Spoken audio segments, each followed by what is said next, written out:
Greetings, it's time for a book review. Book reviews are one of the features of this channel, and this is in fact a redo of an old video that I did for this very early in the life of this channel.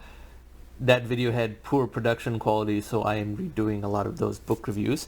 And we begin with one of the great books about futurism, The Age of Spiritual Machines by Ray Kurzweil.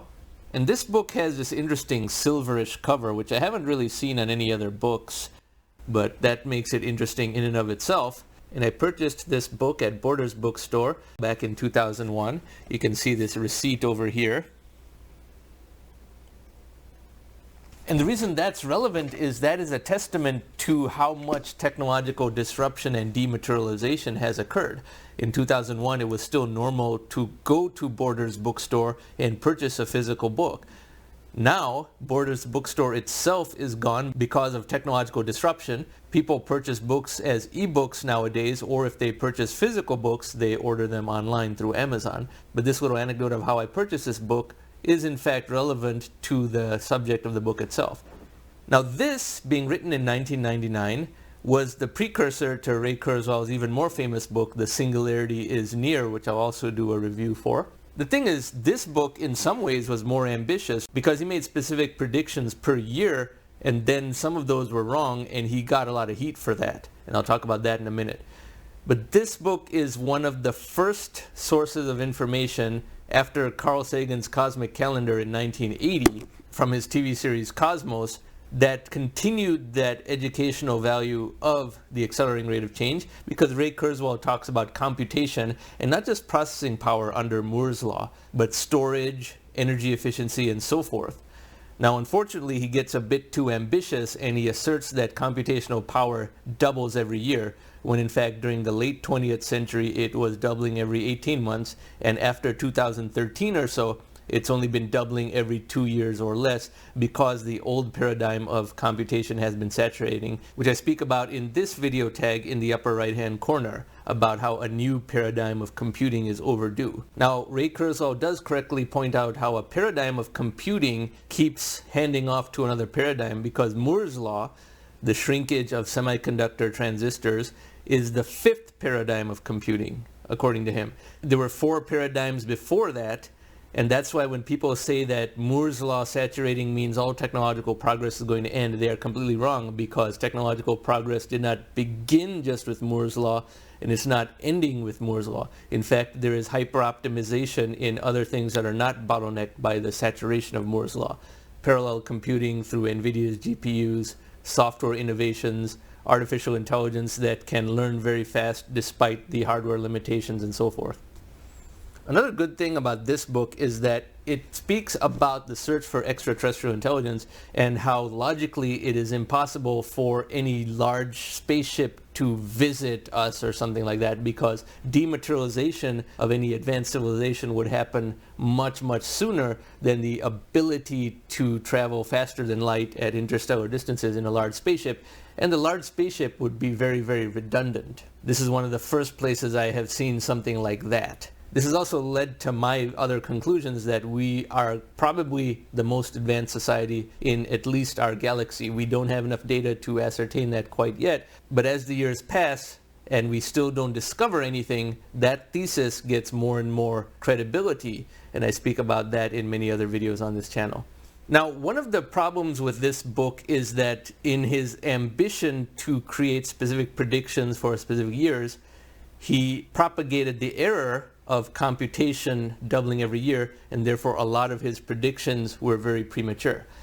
From the point at which this book was written, which was 1999, he wanted to make predictions for 10, 20, 30, and 100 years out. Okay, fine.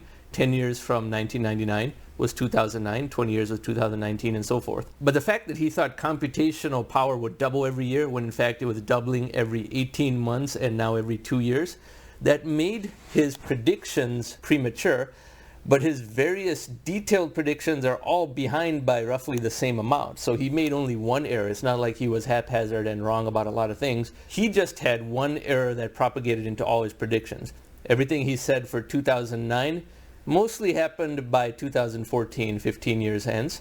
Everything he said for 2019 Most of it has not happened yet, but could very well be true by 2029. But now we're getting into not just 1.5 times longer doubling time, but twice as long doubling times. What he says for 2029 may or may not happen by 2044 even, because we need this new paradigm of computing to revert us back to the trend line. And then we'll see how well it reverts back to that trend line and how much the lost ground is made up for, or the second derivative is even higher. But that does remain to be seen. And that leads me to one thing Ray Kurzweil is consistently wrong about. He's right about a lot of things, but one thing he's consistently wrong about is how technology will enable human longevity and then immortality in some form or the other. He predicted that by 2029, human life expectancy would be 120. In reality, here in 2024, human life expectancy in the United States and other advanced countries is no higher than it was in 1999. There has been no gain at all. This longevity community, of which Ray Kurzweil is a part, has a big emotional need to try and strive for their own immortality. And fine, they may come up with a lot of new innovations that help cure certain diseases, and that makes it a worthy endeavor.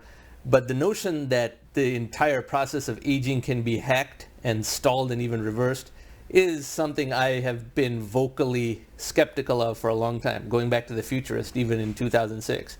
I'm well known for being a skeptic of that, and as you saw from my recent chat with John Smart, which you can see in this video up here, he too believes that human immortality is not something that is technologically possible. And my rationale for that is that human longevity and immortality is not a prerequisite for technological progress.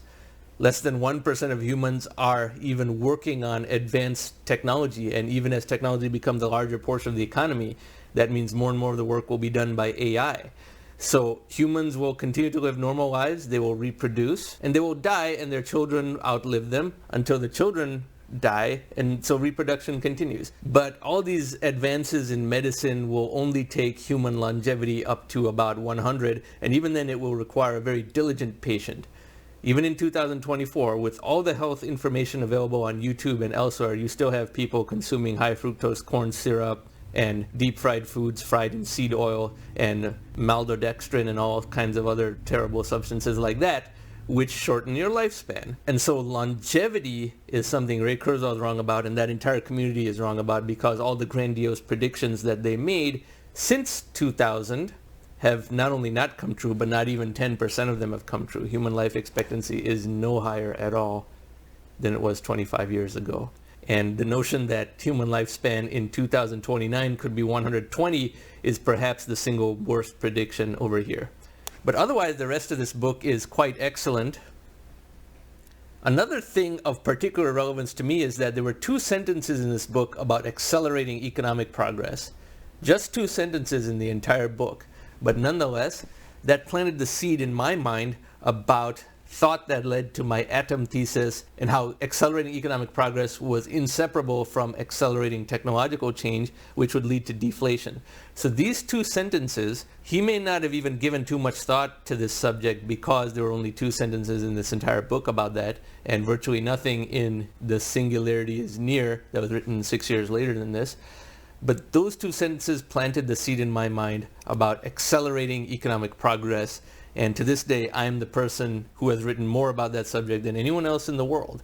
And Ray Kurzweil and I corresponded about this a few times, where I said those 2 sentences led to my atom thesis and so forth. I don't know if he read my atom thesis or not, but he and I did correspond a few times about that.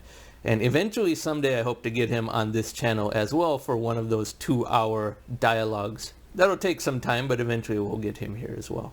So anyway, this was a review for The Age of Spiritual Machines by Ray Kurzweil, an excellent edition in the field of retrofuturism. It is a book written 25 years ago. And of course, as you can see, my book has pretty yellow pages and all that because of how long I have had it and how many times I've read it. But I do recommend that you get this book, and the Amazon.com page for this book is in the description box below. Thanks for watching.